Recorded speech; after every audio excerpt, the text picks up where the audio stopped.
kajian tafsir ayat puasa bagian yang kedua.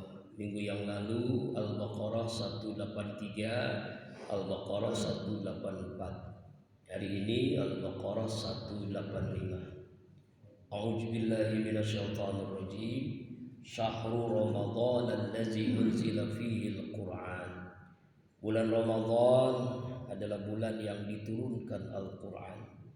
Hudan linnas, petunjuk bagi manusia, wa bayyinati minal huda wal furqan, dan penjelasan mengenai petunjuk-petunjuk itu, wal furqan, dan menjadi pembeda antara yang hak dengan yang batil. Faman syahida minkumus syahra falyasum. Siapa orang yang menyaksikan di bulan itu bulan, falyasum, maka dia wajib berpuasa. Waman kana maridan, dan siapa orang yang sakit, aw ala safarin, atau dalam perjalanan, fa'iddatu min ayyamin ukhar, maka dia boleh berbuka tapi wajib membayar qada di hari yang lain. Yuridullah bikumul yusra, Allah menghendaki kemudahan bagimu. Wala yuridu bikumul usra, Allah tidak menghendaki kesulitan bagi kalian. Walitukmilul iddah, dan sempurnakan hitungan bilangan Ramadan. Walitukabbirullah, dan bertakbirlah kalian kepada Allah ala ma hadakum, atas apa petunjuk yang Allah berikan kepada kalian. Wala'allakum tashkurun, dan agar kalian mudah-mudahan menjadi hamba Allah yang bersyukur. Itu terjemahnya. Mari kita lihat tafsirnya. Ayat ini menjelaskan keistimewaan bulan Ramadan. Bulan diturunkan Al-Quran. Semua yang berkaitan dengan Quran maka Allah istimewakan. Kita lihat, Quran diturunkan bulan Ramadan. Bulan Ramadan menjadi sayyidus suhur, pimpinan bulan, rajanya bulan, menjadi istimewa. Bulan Ramadan, Al-Quran turun melalui malaikat Jibril. Malaikat Jibril menjadi malaikat sayyidul malaikah, pimpinan rajanya malaikat. Dari jutaan miliaran malaikat, pimpinannya adalah malaikat Jibril. Kenapa? Karena dia yang membawa Al-Quran.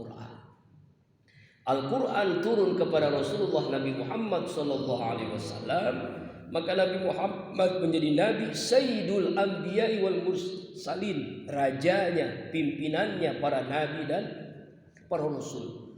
Semua Nabi yang Allah utus, pimpinannya adalah Nabi kita Muhammad SAW. Kenapa? Karena Al-Quran turun kepadanya. Quran turun di bulan Ramadan, maka bulan Ramadan menjadi Sayyidus Syuhur. Semuanya jadi mulia, jadi istimewa dengan Al-Quran. Makanya orang yang menghafal Al-Quran, membaca Al-Quran, menjadi ahlullah, keluarganya Allah. Bayangin, Allah sampai mengatakan saya punya keluarga. Siapa dia? Para penghafal Al-Quran. Berarti jaminan Allah kepada orang-orang yang berkaitan dengan Al-Quran menjadi istimewa, menjadi mulia.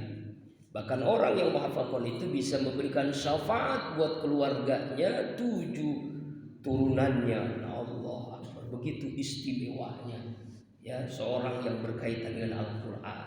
Karena itulah Imam Syafi'i selama Ramadan, setiap Ramadan rekor menghatamkan Quran 60 kali dalam satu bulan. Kita boro-boro ya. Kira-kira sudah berapa kali? 60 halaman.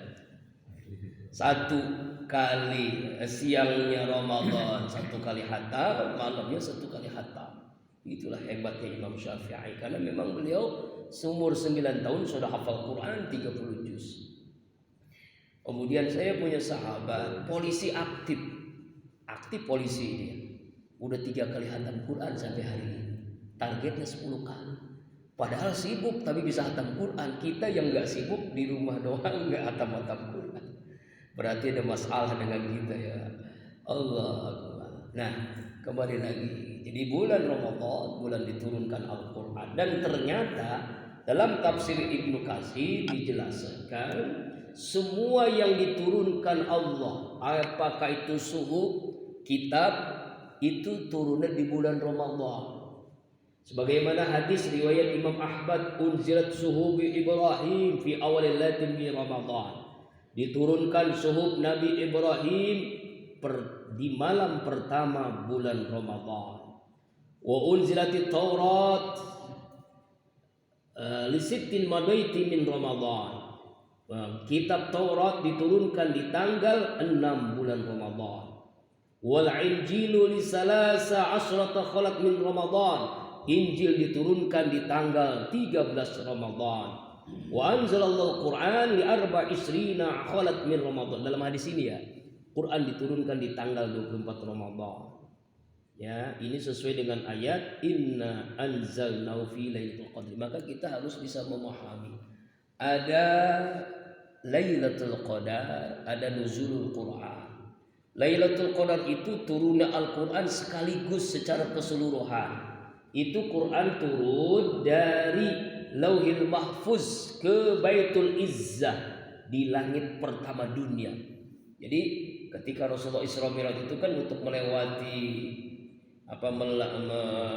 menuju ke Sidratul Muntaha, melewati beberapa langit. Langit pertama, langit kedua sampai ketujuh. Nah, ketika Quran turun itu secara keseluruhan diturunkan di malam Lailatul Qadar secara keseluruhan 30 juz di Baitul Izzah. Setelah itu turun sesuai dengan peristiwa, sesuai dengan keadaan, sesuai dengan apa yang pertanyaan dari sahabat. Itulah namanya nanti ada asbabun nuzul. Ya, turun berangsur-angsur, ada yang di Mekah, ada yang di Madinah, ada surah Makkiyah, ada surah Madaniyah. Itu sesuai dengan peristiwa yang terjadi selama 22 tahun, 2 bulan, 22 hari. Nah, itu. Kemudian Quran ini turun, apa tujuannya? Hudan linnas, pertama petunjuk bagi manusia. Kalimat hudan linnas berarti bukan hanya bagi kita orang beriman. Jadi semua manusia, hudan linnas, petunjuk bagi manusia. Karena itulah Quran itu memiliki keistimewaan dibandingkan kitab yang lain. Kita tidak pernah mendengar perlombaan menghafal kitab Injil, menghafal kitab Taurat, menghafal kitab Zabur. Kenapa? Karena memang Taurat, Zabur, Injil adalah kitab yang Allah turunkan, yang sekarang adanya itu sudah bercampur dengan rekayasa manusia, tambahan, pengurangan, bahkan ada yang diganti dengan ciptaan manusia, buatan manusia, sudah tidak original lagi seperti Al-Quran yang Allah turunkan kepada Nabi Muhammad. Makanya tidak pernah dengar. Kenapa tidak bisa menghafal? Orang yang pendeta atau paus atau siapapun, dia tidak bisa menghafal kitab yang diajarkan oleh dirinya. Tidak pernah.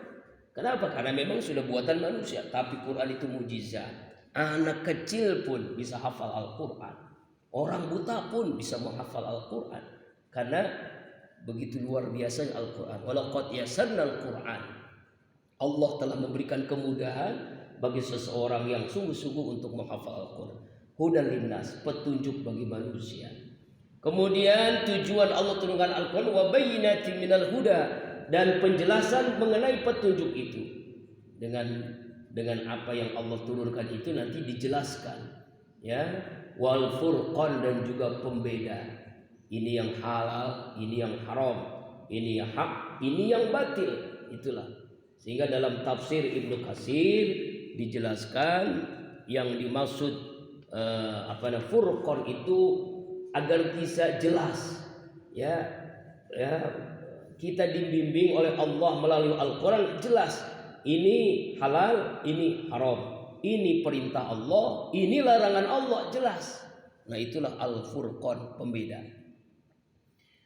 Kemudian ayat 185 Allah Subhanahu wa taala menjelaskan tentang ru'yatul hilal.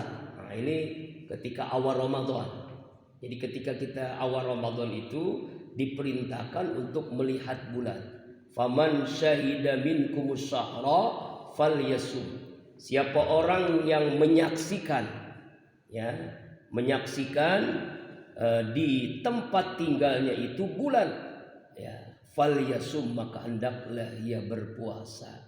Nah ini ya, makanya dalam ayat ini dijelaskan oleh Rasulullah, sumu liru'yatihi wa aftiru liru'yatihi. Berpuasalah kalian karena melihat bulan, dan berbukalah, artinya masuk 1 Syawal karena melihat bulan.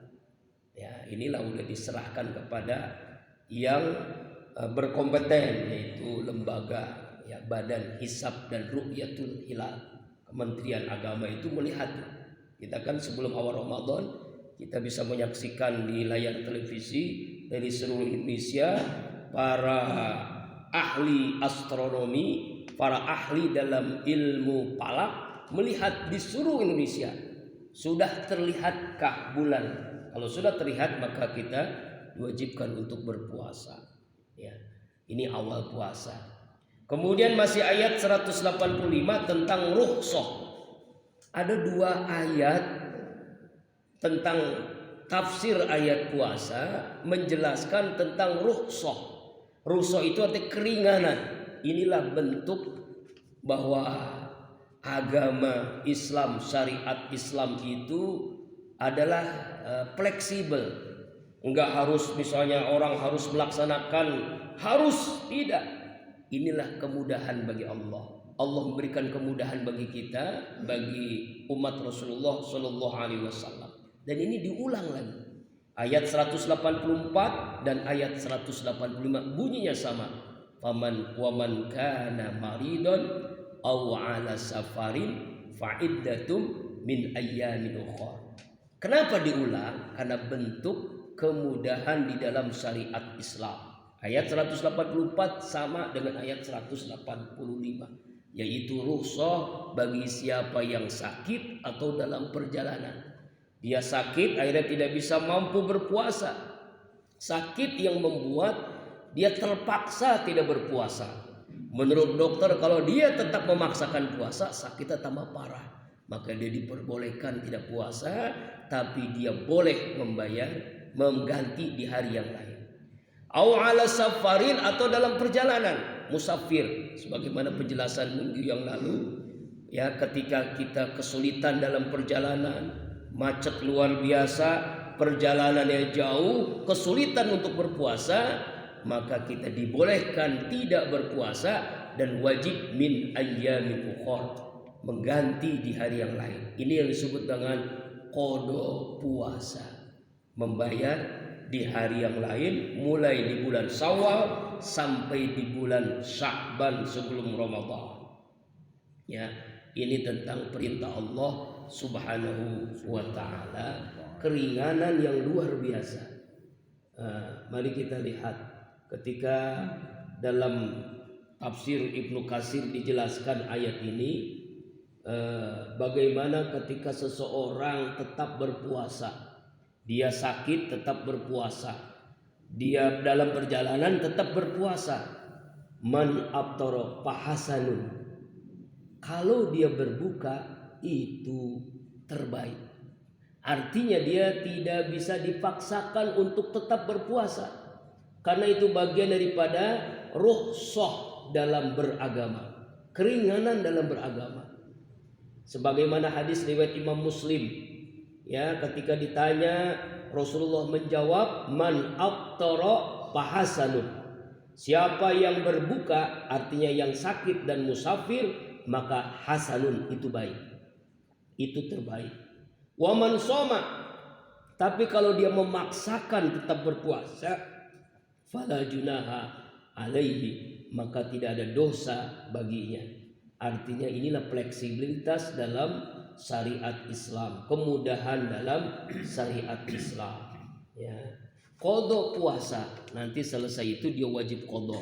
Qada puasa itu boleh berturut-turut, boleh tidak berturut-turut. Artinya kalau dilaksanakan 2, 3, 4, 5 berturut-turut silahkan. Kalau tidak mampu boleh tidak berturut-turut.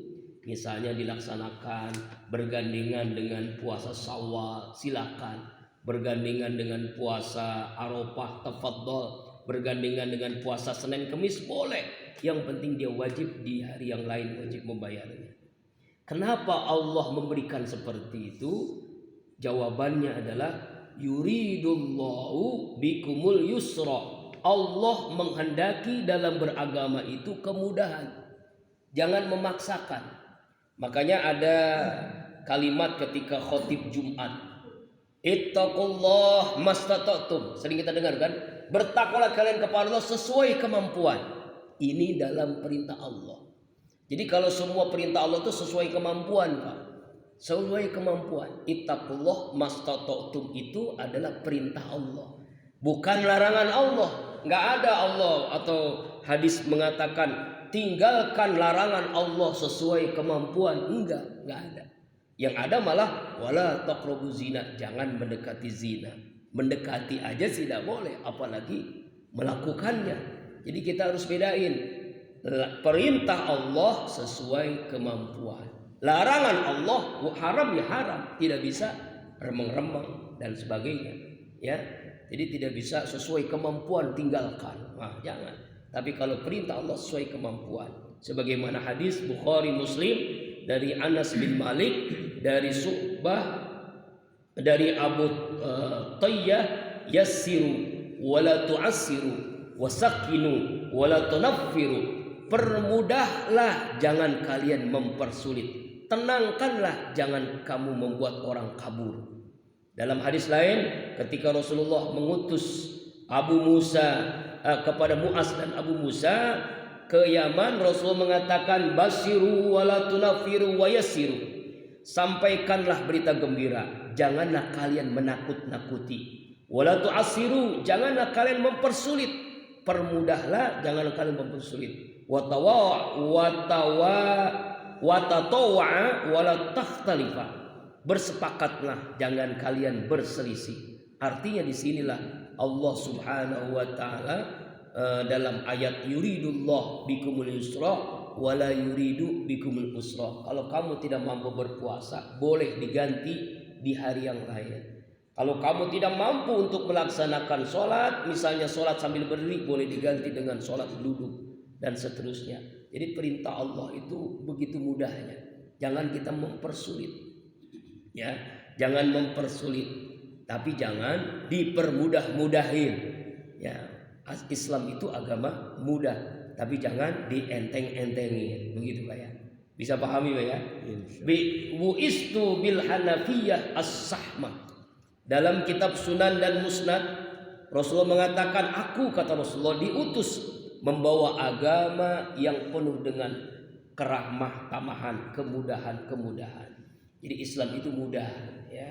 Perintah Allah itu mudah. Coba lihat, sholat, puasa, zakat, haji, semuanya mudah. Sholat itu bagi yang mampu berdiri, nggak mampu duduk dengan berbaring, nggak mampu berbaring dengan kedipan mata dan seterusnya. Kemudian sholat dalam perjalanan bisa ada jamak, menggabungkan antara zuhur dengan asar, maghrib dengan isya. Boleh pun dengan jamak dan sekaligus qashar. Jamak qashar namanya, yaitu menggabungkan dan meringkas menjadi 2 rakaat. Puasa bagi yang mampu, tidak puasa fidyah dan qadha. Zakat bagi yang mampu, kalau tidak mampu menerima bagian zakat. Haji, apalagi ibadah haji, man istata'a ilaihi sabila, bagi yang mampu untuk melaksanakannya. Jadi semua perintah Allah tidak ada yang susah. Yuridullah bikumul yusra wala yuridu bikumul usra. Bapak jamaah rahimakumullah, kemudian setelah Allah menjelaskan kemudahan dalam beragama, kemudahan dalam melaksanakan puasa, lalu ujung ayatnya apa? Walitukmilul iddah. Selesai kita berpuasa, sempurnakan bulangannya. Maksud sempurnakan bilangannya itu sesuai dengan ketentuan, yaitu dengan hisab dan ru'yatul hilal. Makanya kita tunggu. Tapi kemungkinan menurut Muhammadiyah itu hari Jumat kita Idul Fitri. Menurut NU katanya ini, wallahualam, kita aja tunggu nanti Sabtu. Enaknya khotib. Kalau dia ada undangan 2 kali khutbah, bisa 2 kali khutbah. Ya, hari Jumat dan hari Sabtu. Ya. Allahu Akbar, 2 amplop. Nah, itu namanya khotib geblek namanya. Enggak jelas pendiriannya. Mau ikut yang mana? Mau ikut hisab atau ru'yah? Nah, kita lihat aja tunggu ya. Pokoknya kalau sudah sempurna bilangannya, apa yang kita lakukan? Itulah yang disebut dengan, kalau bahasa kita, takbiran. Dan ini takbiran, ini perintah Allah. Walitukabbirullah, bertakbirlah kalian kepada Allah. Selesai kita melaksanakan puasa, walitukabbirullah, bertakbirlah kalian kepada Allah. Ya, jadi mengagungkan Allah, membesarkan Allah dengan kalimat-kalimat yang sudah dicontohkan oleh Rasulullah Sallallahu alaihi wasallam. Allahu Akbar, Allahu Akbar, Allahu Akbar. Nah, itu kalimatnya ya. Itu yang sebenarnya kalimat ini yang pertama kali dilakukan oleh Nabi Ibrahim, Nabi Ismail, dan Siti Hajar. Ketika proses Allah perintahkan Nabi Ibrahim untuk menyembelih putra yang sangat disayanginya, ya, yang disebut dengan peristiwa Idul Kurban, peristiwa kurban. Itu kalimat yang pertama kali dilakukan itu, yang dibaca oleh Nabi Ibrahim, Nabi Ismail, dan Siti Hajar, ibu daripada Nabi Ismail alaihissalam. Allahu Akbar, Allahu Akbar. Ya, setelah bertakbir, apa yang kita lakukan? Bagian dari takbir adalah walitukabbirullaha ala ma hadakum wa la'allakum tashkurun, bersyukur atas nikmat Allah, bersyukur telah menjalankan puasa Ramadan, bersyukur telah menjalankan tarawih, tadarus, i'tikaf, dan disempurnakan dengan zakat fitrah. Wajib mudayaknya adalah sebelum sholat hari raya Idul Fitri. Jadi kalau zakat fitrah itu sebenarnya wajibnya sebelum Idul Fitri.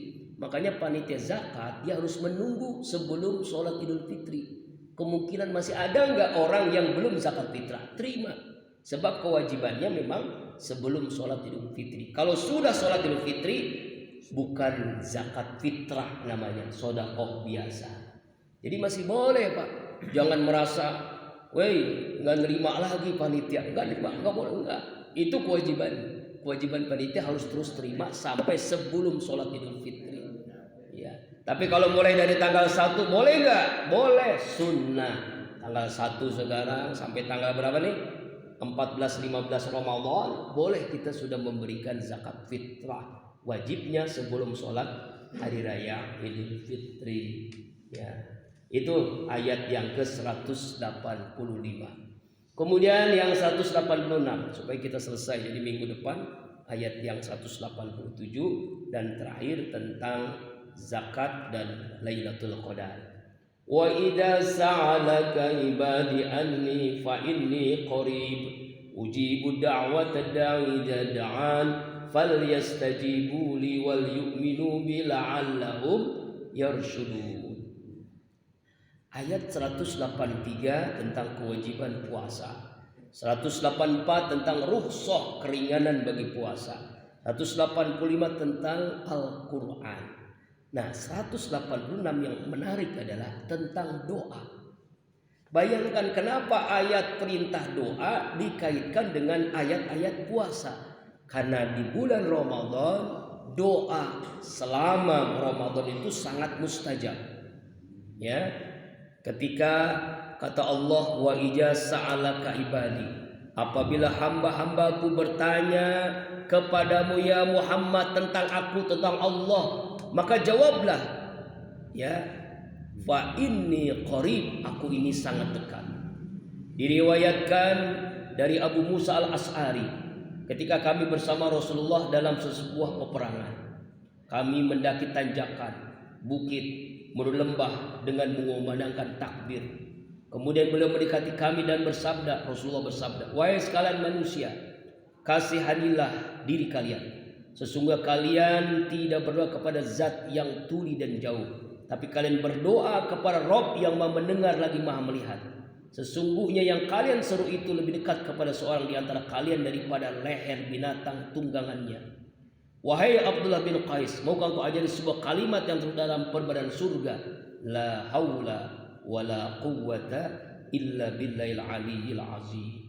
Nah, kemudian ayat ini dijelaskan di dalam ayat yang lain, innallaha ma'al ladzina taqaw wal ladzina hum muhsinun. Sungguhnya Allah bersama orang-orang yang bertakwa dan orang-orang yang berbuat kebaikan. Innani ma'akum asma wa ara. Aku bersama kalian berdua, aku mendengar dan melihat. Artinya Allah tidak pernah menolak hambanya yang berdoa, karena Allah itu sangat dekat, lebih dekat dari urat nadi kita. Beberapa hari ini saya dilihat di media sosial ada hamba-hamba Allah yang wafatnya bagus banget. Di Ciputat seorang imam memimpin sholat tarawih, sholat isya. Ketika sholat isya rakaat yang pertama dia membaca wal adiyati dubha, terus selesai itu langsung jatuh meninggal dunia. Innalillah, meninggalnya bagus ya. Kemudian ada seorang dosen IAIN di Aceh, ketika sholat asar rakaat kedua ke satu masih biasa, rakaat yang kedua dia jatuh lemes langsung ya, di belakangnya melihat ternyata sudah tidak ada. Innalillah. Jadi meninggal dalam keadaan sholat Ramadan ya. Bagus banget. Allah Akbar. Mudah-mudahan itu di antara tanda-tanda hamba Allah yang wafat husnul khotimah dalam keadaan sholat. Allah Akbar. Kita rindu itu meninggal dalam keadaan begitu. Kembali lagi doa, makanya pentingnya doa. Tapi doa harus diingat. Seringkali kita salah dalam minta. Kita ini lebih banyak minta dunia. Apa itu minta dunia? Minta kaya boleh, minta sehat boleh, bukan enggak boleh. Tapi jangan sampai sebagaimana di dalam Al-Baqarah ayat berapa tuh 200 tidak salah, ada hamba Allah itu yang merugi. Kenapa? Karena di dunianya itu selalu minta dunia saja. Doanya itu minta dunia doang. Rabbana atina fid dunya hasanah. Sampai situ doang. Akhirat tuh enggak pernah minta. Ini hamba Allah yang rugi dalam berdoa. Jadi makanya jangan sampai kita doa itu minta dunia doang. Bahkan Rasulullah mengajarkan minta akhirat terus, baru setelah itu minta dunia. Ya, makanya di dalam ayat Rabbana atina fid dunya hasanah wa fil akhirati hasanah wa qina azabannar. Itu mintanya dua, dunia dan akhirat kebaikan. Kemudian ayat yang berikutnya, ujibu da'wata da'i idza da'ani. Ya, aku Allah pasti kabulkan setiap hambaku yang berdoa. Sebagaimana dijelaskan oleh Rasulullah ayat ini dari Abu Hurairah radhiyallahu an, yustajabu li ahadikum ma lam yu'ajjil, yaqulu da'autu falam yustajab li. Akan dikabulkan doa salah seorang di antara kalian selama ia tidak minta dipercepat. Jangan sampai dalam doa ini kita minta begini, saya sudah berdoa tapi Allah enggak kabulin. Saya sudah minta tapi Allah tidak kabulkan. Ada tiga Pak ya. Ada orang dikabulkan. Ya, cara Allah mengabulkannya itu ada tiga cara. Pertama dikabulkan dengan cara ditunda. Yang kedua ada yang dengan cara dikabulkannya bukan ditunda di akhirat. Ada yang dikabulkan dan diganti oleh Allah dengan caranya Allah. Ya, jadi ada tiga tuh cara Allah kabulkan. Pertama ditunda, kita minta A, ya, tapi dikabulkan nanti 10 tahun akan datang baru dikabuli. Rasulullah itu kan orang yang paling dekat dengan Allah. Sayyidul Anbiya wal Mursalin minta kepada Allah kiblat pindah ke Ka'bah Baitullah. Dulu kiblat itu di Baitul Maqdis di Palestina. Itu baru dikabulkan oleh Allah 17 bulan. Itu setingkat Nabi, Pak. 17 bulan doanya baru dikabulkan oleh Allah. Apalagi kita gitu. Ya, pengen cepet-cepet minta kaya, pengen seminggu dapat, pengen sebulan dapat. Nabi 17 bulan baru dikabulkan oleh Allah. Minta pindah kiblat. Jadi cara Allah tuh pertama ditunda. Yang kedua, dikabulkannya bukan di dunia tapi di akhirat. Minta sehat, minta kaya, minta rezeki, minta apa semuanya, minta dunia, minta akhirat semuanya, dikabulkannya di akhirat. Bahkan ada hamba Allah di akhirat tuh saking ternyata kalau seandainya doa itu dikabulkan oleh Allah, lebih baik dikabulkan di akhirat saja. Begitu menyesal dia. Menyesal. Kenapa dia dikabulkan di dunia? Saya lebih baik di akhirat saja. Saking doa itu semuanya dikabulkan oleh Allah. Yang ketiga, dikabulkan dengan cara diganti. Kita minta A, Allah kasih B. Kita minta B, Allah kasih C. Kita minta C, Allah kasih D, dan seterusnya. Sesuai dengan keinginan Allah. Begitu. Karena Allah yang Maha tahu apa yang ada di dalam hati kita. Itu makanya jangan putus asa dalam doa. Bagaimana supaya doa dikabulkan? Ada caranya, etika doa. Pertama, awali dengan memuji Allah. Ini etika. Walaupun kita tidak puji Allah, Allah tetap terpuji. Makanya diajarkan alhamdulillahirabbil alamin, hamdan syakirin, hamdan na'imin, hamdan ni'amahu wa yukafi. Pokoknya pujian-pujian. Dengan asmaul husna silakan tafadhal. Dengan yang lain-lain kita menyebut. Misalnya Rasulullah mengajarkan Allahumma Rabba Jibril wa Mikala wa Israfil. Ya Allah, engkaulah Tuhan malaikat Jibril, malaikat Israfil, dan seterusnya. Itu kita mengagungkan Allah. Setelah itu kita berselawat kepada Rasulullah. Doa tanpa selawat tidak akan sampai kepada Allah. Tidak, itu ngambang di langit. Kita doa nggak ada selawat, itu ngambang di langit. Minimal membaca Allahumma sholli ala Sayyidina Muhammad. Itu minimal banget itu. Kita berselawat kepada Rasulullah SAW. Nah setelah itu baru minta apapun. Allahumma inna nas'aluka salamatan fid din wa afiatan fil jasad wa ziyadatan fil ilmi. Itu 10 minta kan, 10 permintaan kita kan. Pertama keselamatan dalam beragama, kedua kesehatan dalam jasad, kemudian kita minta tambah ilmu. Kemudian apalagi itu? Ya taubat sebelum wafat, rahmat, kasih sayang ketika wafat, kemudahan dalam menghadapi sakaratul maut. Ya Allah mahaunaya nabi sakaratul maut, selamat ketika dari api neraka, wa najaminan nar wal afwa ilal hisab, dimaafkan ketika hisab. Itu 10 permintaan dalam doa selamat itu luar biasa itu.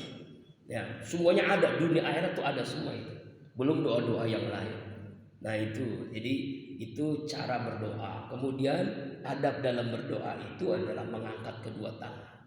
Ya sampai Rasulullah itu ketiaknya kelihatan. Sampai ketiaknya kelihatan gimana kira-kira? Allahu Akbar. Doa itu mesti serius. Ya, sungguh-sungguh. Jangan lara-ora dalam berdoa. Apa itu minta? Misalnya Allah ya Rabb berikan hamba rezeki dikit aja. Kok minta rezeki dikit ya? Ya Allah kalau kau kasih silakan, kalau enggak juga silakan. Nah itu namanya main-main dalam doa tuh. Atau doa sambil ngincer, amin amin amin amin, amin amin amin sambil ngasih makanan. Itu bisa lagi tahlilan gitu ya. Allahu Akbar walillahil hamd. Doa itu begitu harus serius dalam doa.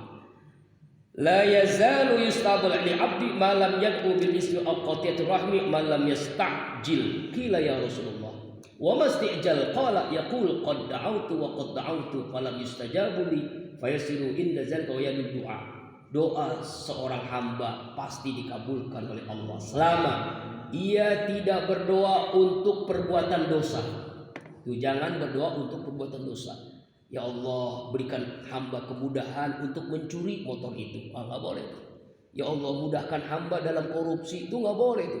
Doa dalam dosa itu tidak akan dikabulkan oleh Allah. Kemudian doa untuk memutuskan silaturahim tidak akan dikabulkan oleh Allah. Itu ya, nggak boleh. Kemudian doa minta cepat dikabulkan, itu juga nggak boleh. Apa maksudnya ya Rasulullah? Seorang sahabat bertanya, siapa orang yang minta doa supaya dipercepat? Yaitu ia berkata, ya Allah aku selalu berdoa, aku terus berdoa, tapi belum pernah aku melihat doaku dikabulkan. Nah itu nggak boleh itu. Saya letih, nggak mau doa lagi ya Allah. Nah, saya capek ya Allah, nggak mau doa lagi. Itulah cara setan menggoda kita. Jadi seorang yang putus asa dalam doa itu bentuk dia sudah menjadi budak setan. Auzubillahi min dzalik. Makanya doa tidak akan dikabulkan orang yang mengatakan begitu. Nah, Makanya kenapa ayat tentang doa ini berkaitan di bulan Ramadan? Karena memang Ramadan ini semuanya mustajab. Lagi puasa mustajab, selesai sholat mustajab, kemudian di antara ajan dan qomat mustajab, selesai nanti kita ketika di waktu sahur mustajab. Itu pokoknya selama kita di bulan Ramadan mustajab. 24 jam kita berdoa itu pasti dikabulkan oleh Allah. Tapi ada detik-detik yang cepat banget berdoa. Kapan? Ketika menjelang buka puasa. Itu doa mustajab. Ya, minum air kurma lalu doa, ya Allah, minta apa tuh? Minta dunia akhirat. Itu dikabulkan, pasti dikabulkan karena diaminkan oleh para malaikat. Kemudian ada dalam hadis riwayat Turduji An-Nasa'i Ibnu Majah dari Abu Hurairah radhiyallahu anhu, salasatul la turaddu da'watuhu. Ada 3 orang doanya tidak akan ditolak oleh Allah. Nah, siapa ini? Mudah-mudahan kita salah satunya. Al-imamul adil. Pertama, pemimpin yang adil. Kalau doa pasti dikabulkan. Pemimpin yang adil. Kalau pemimpin yang zalim tidak akan dikabulkan doanya. Yang kedua, wasaim hatta yuftir. Orang berpuasa sehingga dia berbuka puasa. Nah ini kita puasa nih. Pokoknya selama ba'da subuh ini sampai nanti menjelang iftar, doanya pasti dikabulkan. Yang ketiga, dakwatul mazlum yarfa'ullahu dunal ghama yaumal qiyamah, yaitu doa orang yang dizalimi. Orang yang dizalimi doanya dikabulkan. Allah akan menaikkan doanya tanpa terhalang awan mendung pada hari kiamat dan dibukakan pintu-pintu langit. Ya, ketika dia berdoa kepada wa yaqulu bi izzati lasrannaka walau ba'da id, demi kemuliaanku aku Allah pasti menolong hambanya ketika seorang yang dizolimi berdoa kepada Allah Subhanahu wa ta'ala. Karena itu manfaatkanlah Ramadan ini banyak berdoa. Kesimpulan 2 ayat ini menanamkan kita Al-Baqarah 185 untuk selalu berinteraksi dengan Al-Quran. Manfaatkanlah selama Ramadan untuk kita membaca Al-Quran, memahaminya, mengkajinya, dan mengamalkannya. Ya, jadikan Quran itu sebagai petunjuk hidup kita, sebagai penyelamat hidup kita, yang menyelamatkan kita dunia dan akhirat. Yang kedua yaitu tentang doa. Manfaatkan selama Ramadan ini banyak doa. Dan yakin doa kita pasti dikabulkan. Jangan putus asa dalam berdoa. Ikuti adab-adab dalam berdoa. Yakinilah pasti Allah kabulkan doa-doa kita. Wallahu a'lam bishawab. Insyaallah minggu akan datang Al-Baqarah 187. Wallahu a'lam bishawab. Bi barakati wa karamati wal mu'jizati. Suratul Fatihah.